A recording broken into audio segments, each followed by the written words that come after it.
October 14th, 2000. A motel maid enters a room and makes a gruesome discovery.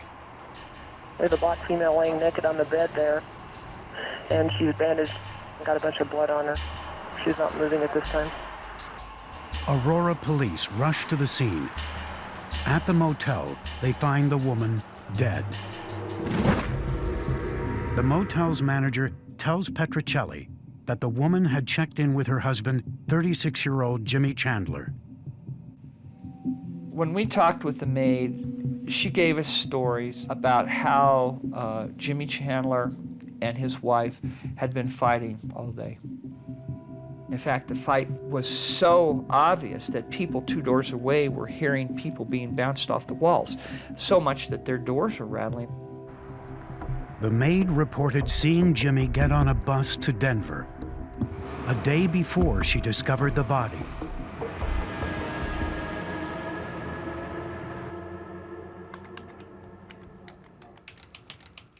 In the back of my mind, Jimmy Chandler was my suspect because, number one, it's his wife. Number two, he's not there. Number three, we know they had one heck of a fight, and we have witnesses to that. So I'm looking for Jimmy Chandler. A background check on Jimmy reveals a history of domestic violence. The thing that struck me the most about Jimmy Chandler is very calm. When I contact somebody like that, and they're that calm, it makes me think that they've got a story in their head, and they're going to try to convince me that the story that they have is the truth. This is basically what happened. Between 9 and 9:30, morning 13th, they said that my wife and this cat right here was in the room smoking dope. That's how the whole thing started.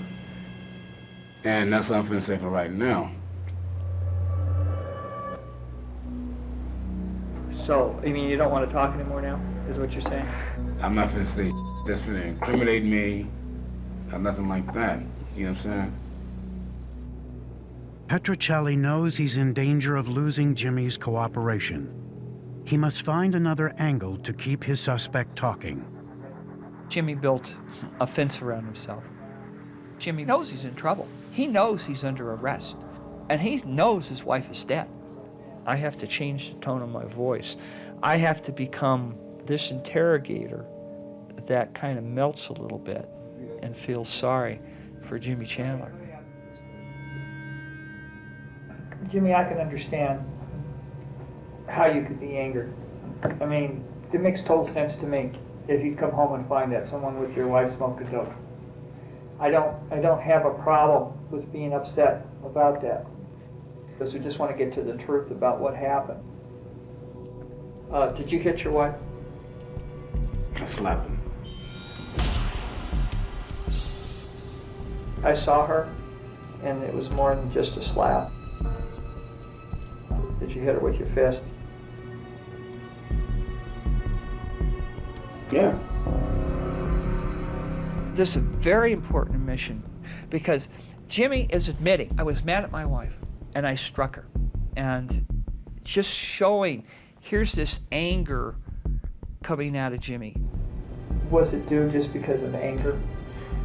Yeah, that played a great part of it too, but it was other things that, you know, that caused this too.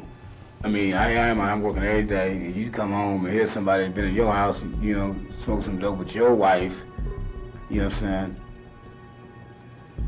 Did you strike her with anything other than your hands? It's because she had some marks on her body that were caused. Stitch cord.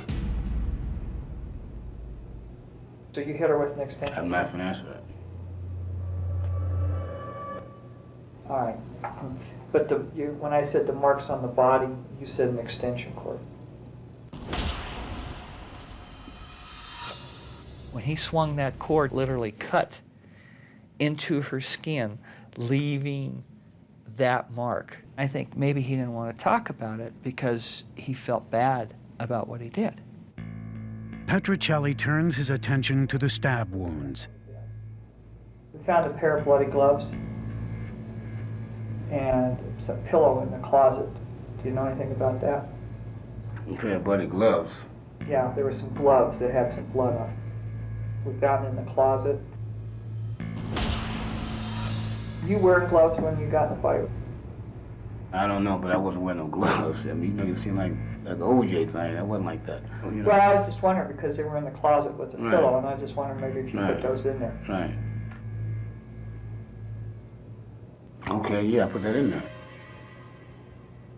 Did you have any blood, her blood on you? Yeah, you see it on my hand. I just couldn't believe that he didn't try to clean himself up. Anyone walking by him or looking at him would have brought attention. Geez, man, you're covered in blood. What's going on? Was she slapping at you too? Yes, he was. Okay. Do you have any injuries from that? Well, I had a little scratchy. I mean, this is trying to pull a knife from her. Finally, Jimmy admits he handled a knife. Here we got the knife brought up. It's the ideal time to talk about the cuts. And you physically took that knife from her? Yes, I did. And when you took it from her, what did you do with it? I don't know. Just before the end of the race, you try to give that last burst of energy so you can make a better time. Well, this is our last burst of energy. Let's hit him up. Let's see if he'll just say it. We knew you were angry. We knew that you lost it. So, I mean, it's not going to get any worse. Let's put it that way. No, there's nothing else, so I don't know. But I'm finished. Are you done? Yeah. All right. Jimmy, no one else is involved in this. It's just you and your wife. Is that correct? Right. So I don't have to go out and look for an alternative person to what happened to your wife. No. Okay? Talking to you is enough. Is that correct? Yeah. Okay. Jimmy Chandler was my last case. And I won't say Jimmy Chandler's case was the one that made me decide to move on to something different. I got to the point where this got to be too much. It definitely has an emotional side to it. To take your fist and to literally beat someone, you just wonder, how much anger do you have inside of you? You talk with the victims' families and you see the pain that they go through when they ask you why, and you can't answer that question. That's one question I've never been able to answer, is why. Because you don't know why. And do we ever find out why? I don't think so. I don't think that can ever be answered.